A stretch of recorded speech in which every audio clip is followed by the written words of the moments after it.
to look at us. Tonight, we'll look at the life of a true champion. After being told he would never walk again, this man simply retrained his body and went on to become the winner of a stock car racing championship and an inspiration to everyone he meets. The idea of how our first story really began. I'd like you to use your imagination. Picture yourself being shot at. You run for your life in the dark, you go plummeting over a cliff, you wake up in a hospital, and they tell you your spinal cord is severed. You'll never walk again. How would you handle that? Now, use your imagination again and picture yourself crossing the finish line at a stock car race, ahead of the pack for the second time, and putting your second champion's trophy on your mantelpiece. Now, can you possibly imagine that happening to the same man? Well, if you think it's a trick, you're absolutely right. Truson Cheek tricked his body into believing there was another way to walk. And he tricked the track officials into letting him drive his first race. And now, when he's not winning trophies, he helps handicapped kids learn the tricks of not only surviving in life, but winning, whatever the game may be. Look at this. This is modified stock car racing at its finest. And there's no finer race car driver than the man who helms number 69, Truson True Cheek. There's only one difference between True and the rest of the field.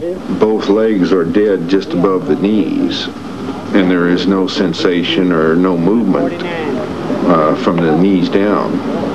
The only muscles I have is in the upper thighs. I have just enough movement to press on the gas pedal and on the brake with my legs. I can't use my feet as such, but I drive like driving with stilts. This is quite a task, considering the split-second timing required to maneuver these cars at speeds up to 100 miles an hour.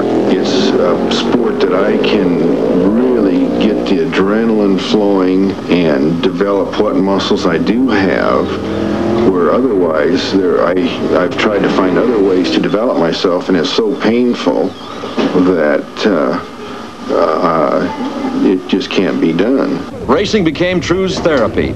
In the beginning, his legs were like toothpicks, and he was forced to walk with crutches. But through determination and hard work, True developed his upper thigh muscles and eventually was able to throw away his crutches. Now, 17 years later, his efforts have paid off. He's the king of the hill, track champion. When I started racing, my whole life made a complete turnaround. I was able to compete in a sport at everybody else's level. I was capable of doing well at it. It made people respect me instead of feel sorry for me. I could walk around with my head high instead of my head hung low.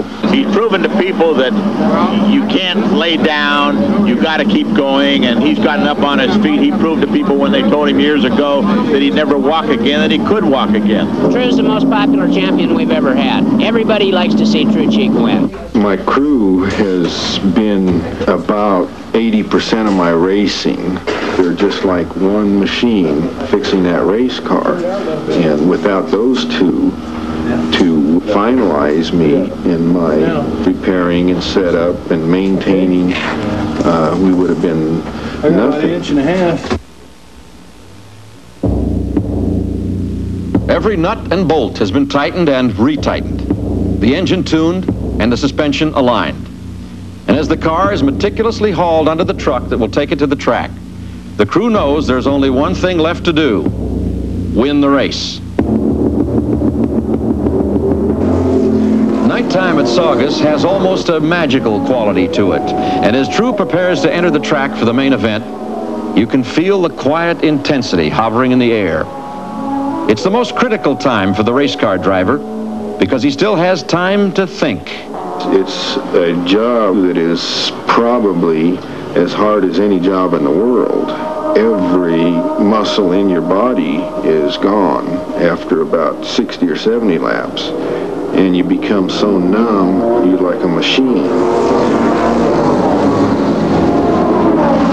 True will race at this grueling pace for nearly 2 hours, stoically focused on crossing the finish line first. But his main motivation for winning is not so much the trophy as the fans. The fans at Saugus have really driven me to a point where I probably would not have gone, but once they start appreciating me and showing me appreciation, it makes me just go that much harder. I just feel like I owe them a win if I possibly can. He certainly didn't disappoint any of his fans during the 1981 season, where True won the Saugus Track Championship. Even though his muscles ache and his bones hurt, you can find him after each race patiently signing autographs and greeting well-wishers. You see, True has great affection for these people, but it's the children that hold a special place in his heart. I'm always attracted to children. I get a big thrill out of their comments, their excitement, their feelings. I just relate to them real well. 95% of them, they forget and call me Daddy. I do not know that I'm handicapped, really. And same with the people I'm around all the time. They don't know that I have a problem. I think a person starting out with a serious problem, to realize that one day it's going to be normal, you won't even know it. If I could be repaired, I don't even think I would.